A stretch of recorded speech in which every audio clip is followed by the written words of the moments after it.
Bienvenidos y bienvenidas a su programa Respuestas a Preguntas que Incomodan. Espero que estén muy bien y gracias por conectarse a este programa. Yatensi, ¿cómo está?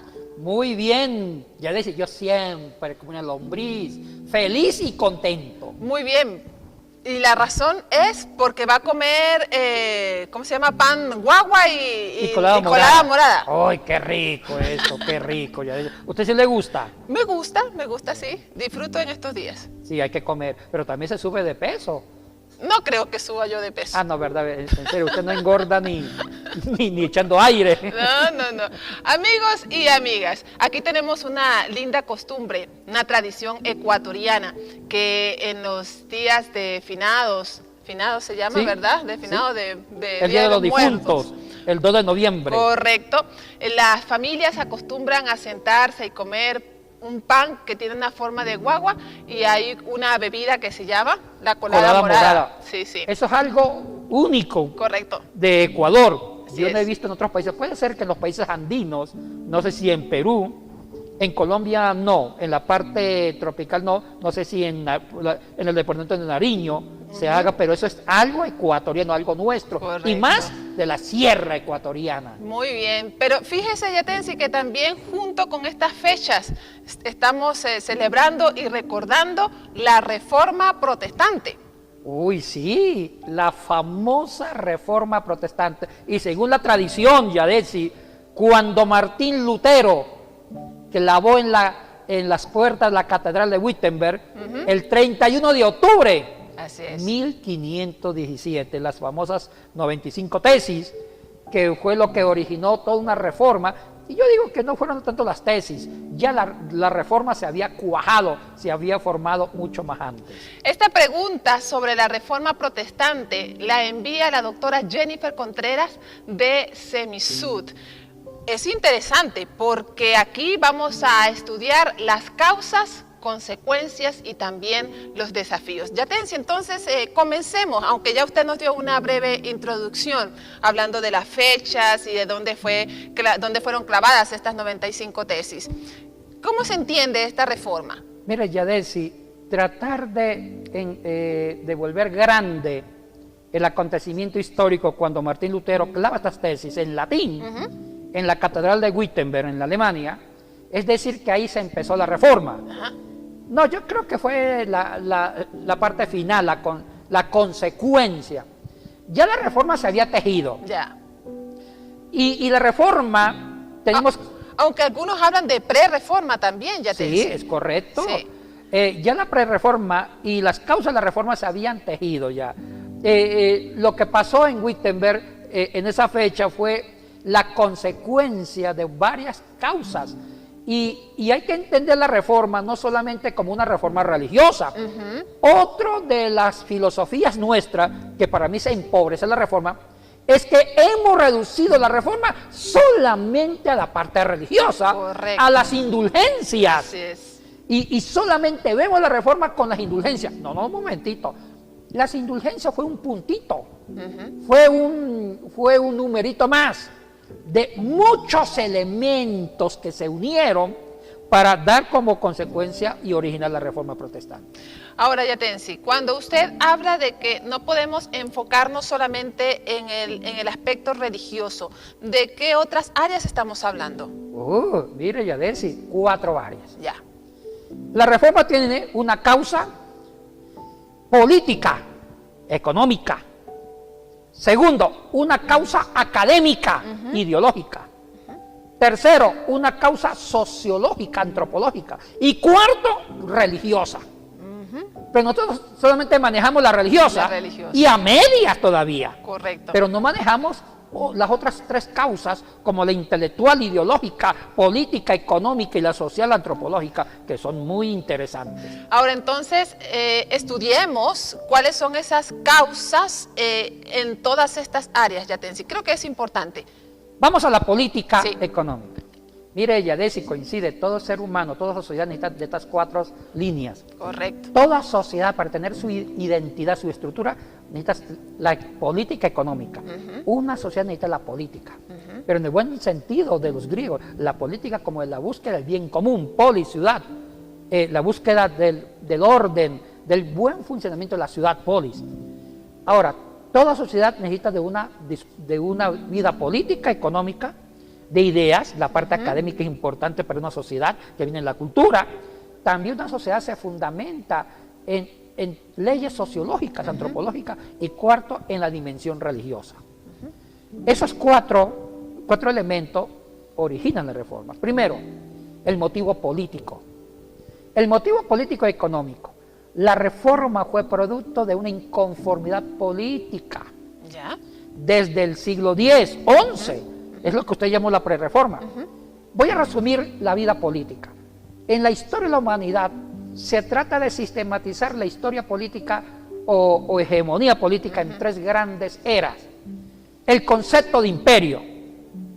Desde gran parte de la humanidad, desde antes de Cristo, hasta el último imperio del oeste romano, la política y la economía lo manejaba un gran imperio, un gran emperador que era como casi un dios, manejaba toda la geografía de la Europa occidental, de Asia, y toda la economía se centraba, se fundamentaba en el tema político imperial, el poder imperial.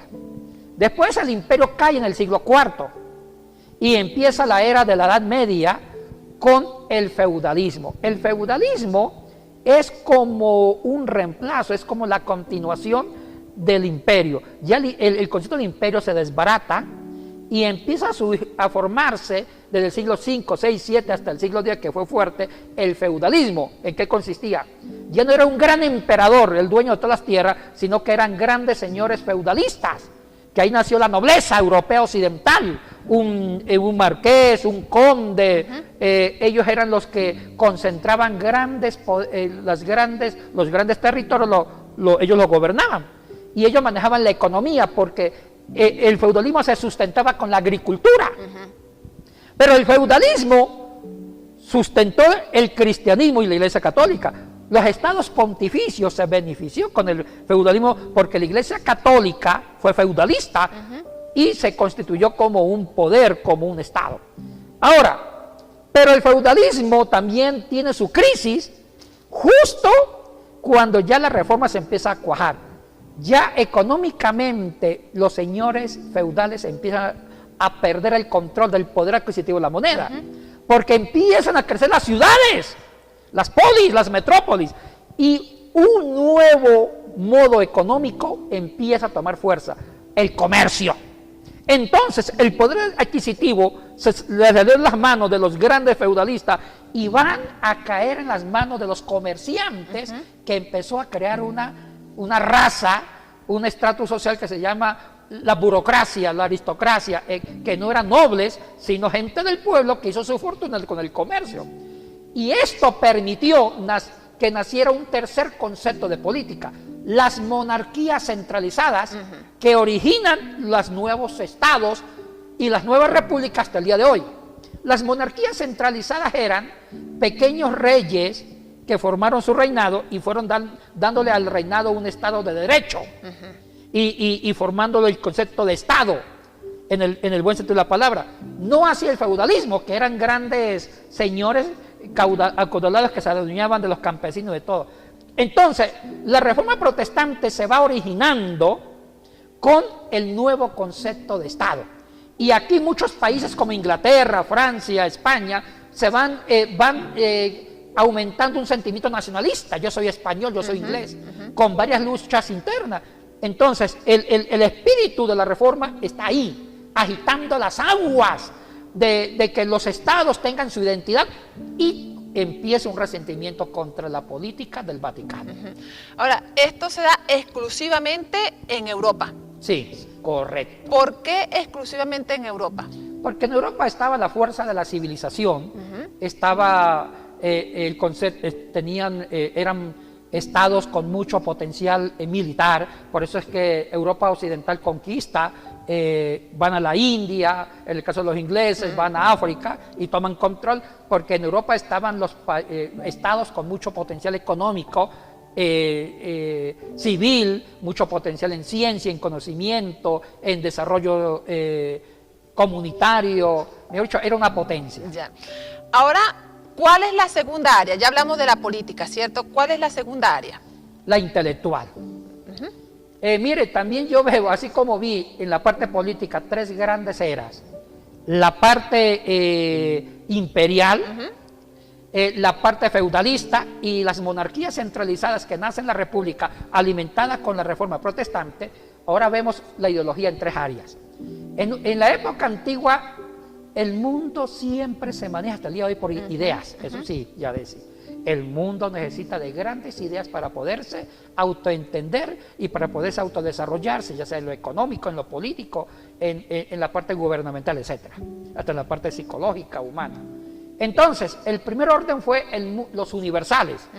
Los grandes filósofos griegos, como los presocráticos, como Platón, sobre todo Platón, hablaba de una unidad del todo, los universales. Y hago el cuento más corto, porque el programa es corto. Un ejemplo, ellos decían silla, o mesa, mejor dicho. Para ellos no era necesario conocer esta mesa. Basta con conocer el concepto de mesa universal. Si usted definía la mesa en forma universal, que la mesa tiene 4 patas, eso era lo suficiente. No tenía que conocer esta mesa en particular. El concepto de conocer el mundo con los universales fue fundamentado por Platón. Cuando Platón dijo que había en el mundo las ideas, y donde estaban todas las ideas de mesa, de silla, de hombre, estaban en el mundo de las ideas, y que en el mundo material eran reflejos, semejanza del mundo de las ideas. Entonces los universales no le daban tanta prioridad al conocimiento particular de las cosas, sino universal. Y con ese conocimiento, los universales, se gobernó el imperio y la iglesia. Entonces, ¿para qué tener varios gobernadores? Tengamos un gobierno universal, un emperador, así se rigió el mundo. Tengamos un papa universal, un líder eclesiástico universal. Pero viene, aquí entra la reforma. En el siglo XIII se introduce Aristóteles en Occidente. Santo Tomás de Aquino, teólogo escolástico del siglo XIII, en la Suma Teológica cristianizó a Aristóteles, y Aristóteles trabajó los particulares. Aristóteles discrepó con Platón, su maestro. Dijo Aristóteles, no. El mundo de los universales ya no funciona. Hay que conocer esta mesa. Entonces, eso se llamó el conocimiento nominal, el nominalismo. Conocer ya no el concepto de mesa, sino ir a cada mesa. Entonces, este impacto del nominalismo en el siglo XIII fue cocinando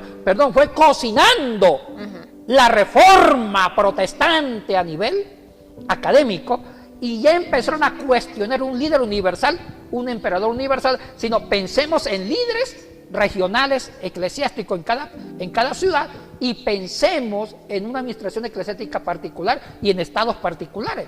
Entonces, se va a trabajar, o sea que esto ayudó a los grandes pensadores reformadores a pensar en la línea de los nominales, de lo particular. Correcto. Ok, ya hemos entonces escuchado sobre política intelectual. ¿Cuál es la tercera?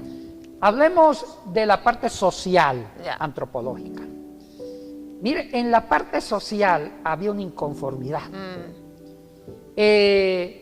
Ya la sociedad quería una identidad política y económica. Entonces se van separando de otras culturas que creían que no se identificaba. Y en la parte social va evolucionando hasta llegar al concepto de república, que es un concepto que hoy nos sustentamos. Y los derechos ya no eran, el derecho que había era uno solo. El derecho canónico católico había regido por varios siglos. Y el derecho canónico nació con el Papa Gregorio Magnum, que fue obispo de Roma y papa entre los años 690 y 704. Entonces, él fue el que inventó un derecho universal para la cristiandad de la Europa occidental. ¿Qué significa el derecho canónico? ¿Cómo se entiende? Principios penales civiles que regían una sociedad.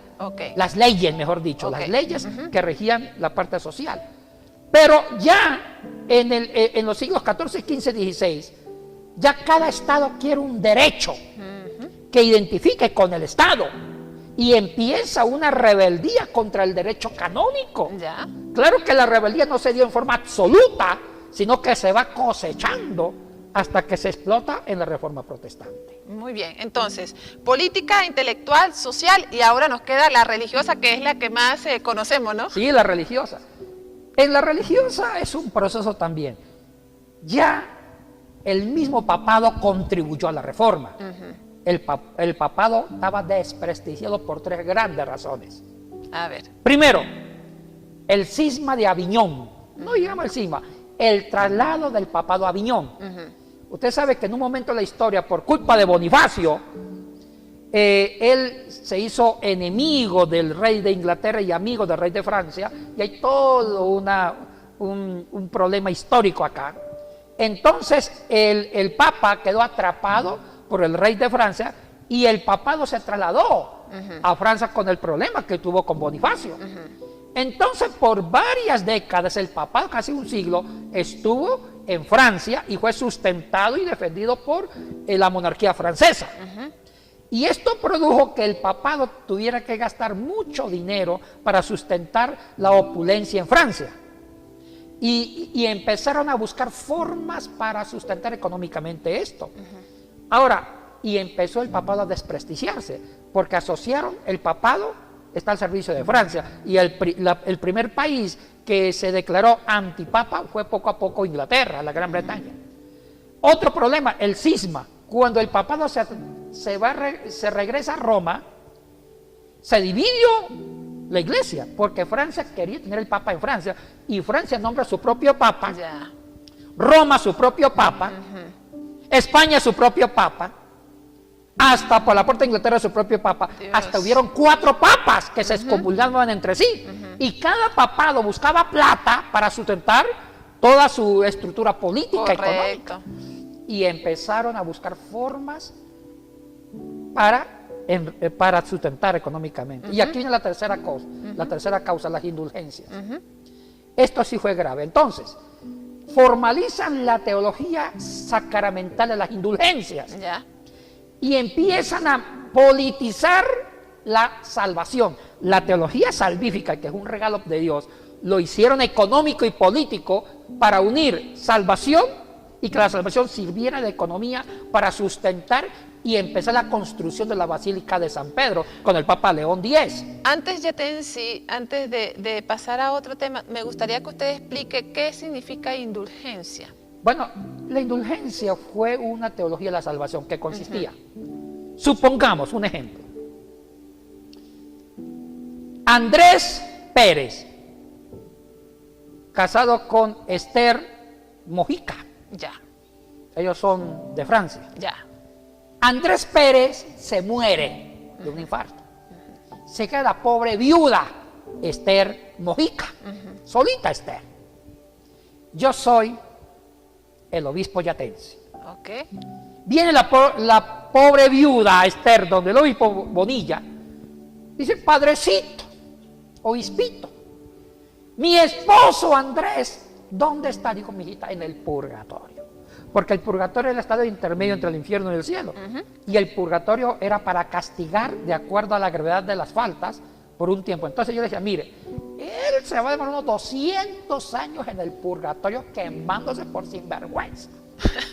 Y decía la viuda Esther con 5 hijos, Mojica: mi esposo Andrés era miedoso para la candela, él metía el dedo, ¿cómo se va a aguantar 200 años en la candela, en el fuego del purgatorio? Por favor, ¿qué hago, padrecito? Yo: mi hijita, déme la finquita. Si usted me da las 20 hectáreas, eso puede ser 20 años. Ay, pero todavía es mucho. Entonces, deme como indulgencia. ¿Qué más tiene? 5 toros. Deme 5 toros para que sea 5 años menos. Y entonces, ¿qué eran las indulgencias? Que ella económicamente me retribuía para los fondos de la iglesia, daba la finca, todo eso, era pagar la indulgencia para que el alma de Andrés se fuera para el cielo. Entonces, la salvación era controlada. La gente con su patrimonio, con su dinero, ayudaba a agilizar. Ahora, había muchas formas de indulgencia, también a través de la misa. Supongamos, decía Esther Yatén, si quiere una misa cantada por el alma de Andrés, entonces se hacía una misa, pero tenía que pagarla. Correcto. Se llaman los estipendios, los costos, hasta el día de hoy. Eso realmente colapsó a Martín Lutero. Y hay un testimonio, cuando se estaba construyendo la Basílica de San Pedro, con el Papa León X, el que excomulgó a Lutero, hay una indulgencia, estaba Juan Tesel. Juan Tesel era el que estaba recogiendo las indulgencias, las ofrendas para la construcción de la basílica, y fue a los territorios del Rin, a Alemania, donde estaba Lutero, y empezaba a decir: apenas que la moneda suene en el cofre, el alma salta al cielo.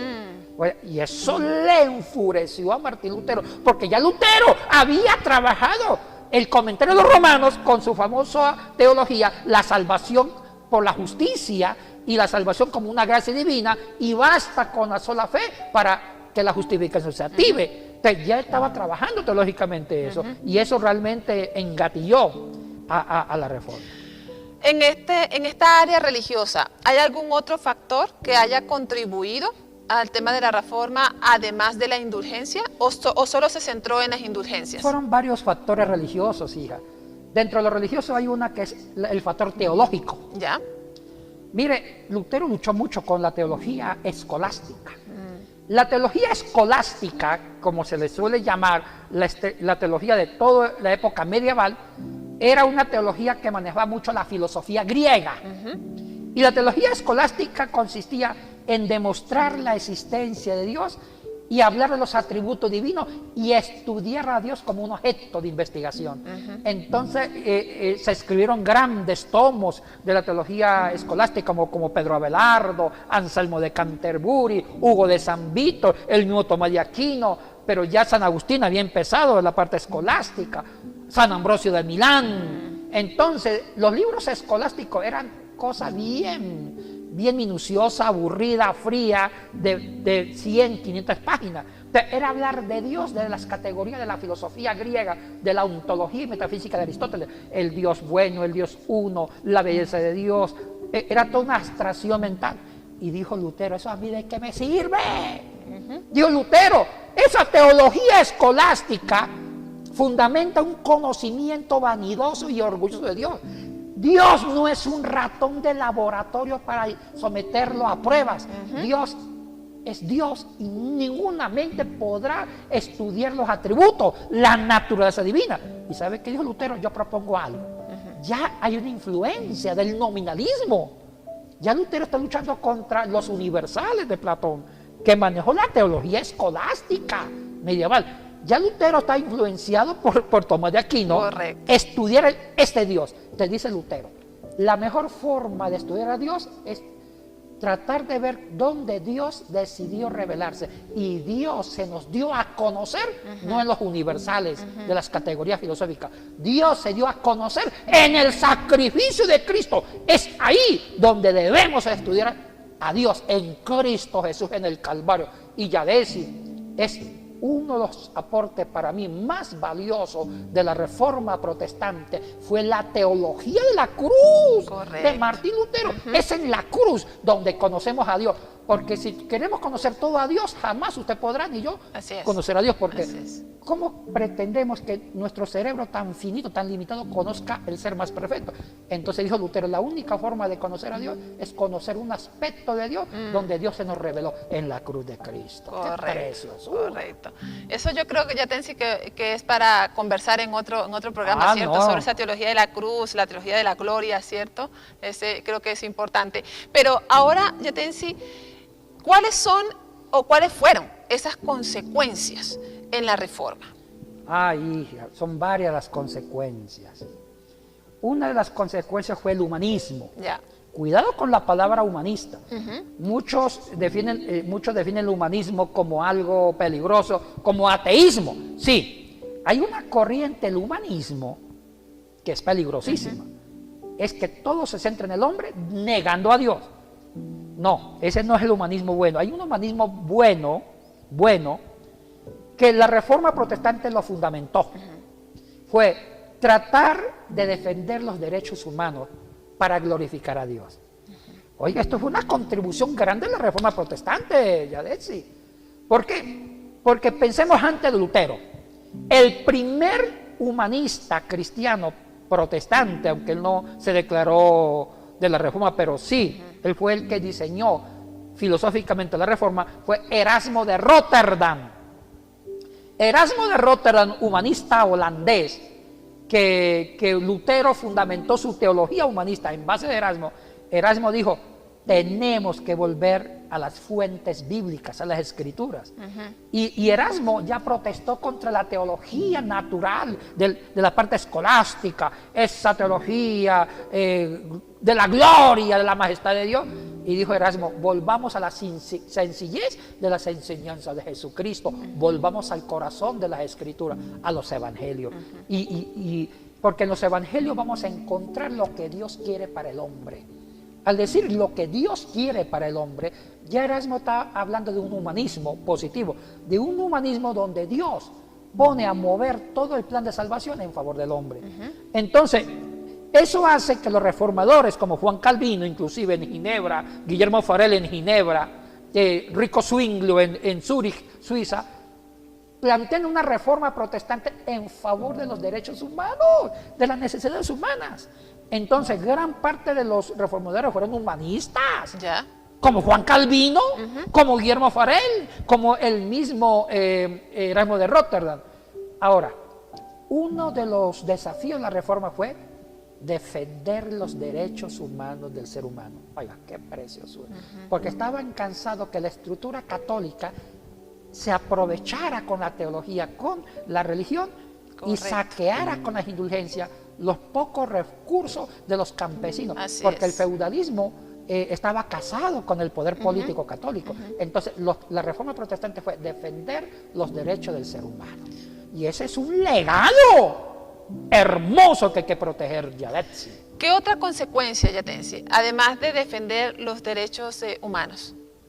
Hay muchas consecuencias, como la santidad personal, comunitaria. Otras consecuencias es ser creativos con el hombre. O sea, que la ley está al servicio del hombre, no el hombre a la ley. Es tratar de crear éticas que ayudan a fundamentar, que ayudan a responder a las necesidades humanas y poner un Dios al servicio del ser humano. Mire, uno de los teólogos, después de la Reforma, moderno, que aplicó la Reforma protestante en el siglo XX fue Karl Barth. Barth, con la neortodoxia, él volvió a replantear la Reforma para el siglo XX. Fue con esta expresión el totalmente otro. ¿Por qué? Porque todavía la Reforma trataba de ver a Dios como un objeto de estudio. Pero dice Karl Barth, a Dios nadie lo puede estudiar.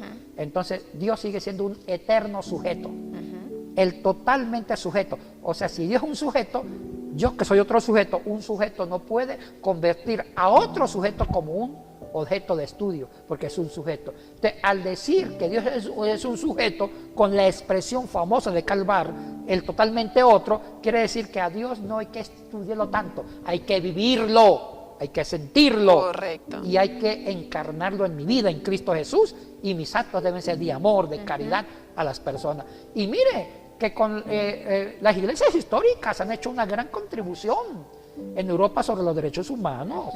Una ala del cristianismo protestante y más las iglesias históricas, calvinistas, luteranas, presbiterianas, han luchado por los derechos humanos. Correcto. Como Martin Luther King, inclusive. Así es. Y muchos defensores de la humanidad son de la línea protestante histórica. En el ámbito religioso, ¿alguna consecuencia? Ya te decía, hablábamos anteriormente sobre las indulgencias. ¿Cómo esto de alguna u otra forma afectó a la Iglesia Católica? Bueno, la Iglesia Católica se sintió amenazada. ¿Ya? Y en el siglo XVI produjo una contrarreforma. ¿Ya? La contrarreforma fue de varios elementos. Primero hubo una guerra fría de varios años, que en ese momento estaba de emperador del Sacro Imperio Romano. El Sacro Imperio Romano no era el mismo Imperio Romano antiguo, era tratar de reinventar un nuevo concepto de imperio, pero que estaba en Alemania. Ya. Y era más un imperio alemán para defender el catolicismo. Ya. Y ese imperio nace el 25 de diciembre en el año 800, cuando el Papa hace un contrato con el famoso Carlos Magno, la familia carolingia, que venía de Carlos Martel, de los francos. Entonces, en ese matrimonio del 25 de diciembre del año 800, el matrimonio entre Carlos Magno y el Papa, habla de un matrimonio entre el Estado y la Iglesia. Y ahí nace el concepto del Sacrosanto Imperio Romano, que era el alemán. Y ahí los emperadores, a partir del año 800, estaban en favor de la Iglesia Católica. Y la Iglesia Católica y el Estado era una sola cosa, un matrimonio. Y es por eso que había un emperador, siempre eran católicos. Y en ese momento a Lutero le tocó el famoso emperador Carlos V, que era de sangre española. Entonces, él como español, como era un imperio, estaba en Alemania, y el Papa usó a Carlos V para declarar la guerra contra muchos, porque había muchos príncipes protestantes, como el mismo Federico, que apoyó a Martín Lutero, y otros príncipes en Suiza. Entonces ya estaba dividida la Europa, príncipes en favor del catolicismo, príncipes en favor de la reforma. Y hubo una guerra que nadie la ganó ahí, y el emperador Carlos V, fue bastante fuerte con el ejército católico y reprimió. Esa fue una primera actitud de contrarreforma. Segundo, el surgimiento de los jesuitas, la Compañía de Jesús. Entonces el Vaticano ve que la iglesia está perdiendo fuerza a nivel militar, mejor tratan de crear una orden de académicos para desbaratar la reforma desde el punto de vista académico. Eran pensadores. Y tercero,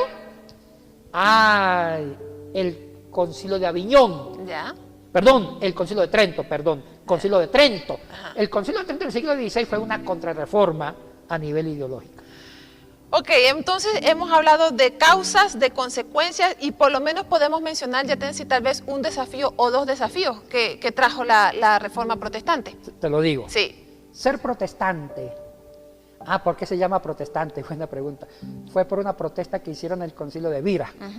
Por una protesta, o muchos dicen de Pira, una protesta. Por eso los católicos le llaman a los protestantes porque protestaron en un concilio. Hay una historia. Sí. Ahora, ser evangélico protestante es defender los derechos humanos. Segundo, tener una mente abierta de discernimiento para buscar el provecho de la humanidad. Tercero, vivir un Dios práctico en Cristo, vivir una experiencia de fe que favorezca a las personas, apunte a la salvación y también la mía. Cuarto, una consagración a Dios. Oiga, hay muchos desafíos de ser protestante. Y la iglesia se puede seguir reformando, Yatensi, en todas sus áreas. Se necesita. La reforma es un germen que se va dando cada día, de la experiencia personal y de la experiencia comunitaria. Así es. Amigos y amigas, un interesante programa el que hemos tenido hoy, acerca de la reforma protestante, causas, consecuencias y desafíos. Por favor, no se olviden compartir este programa con sus amigos y amigas también.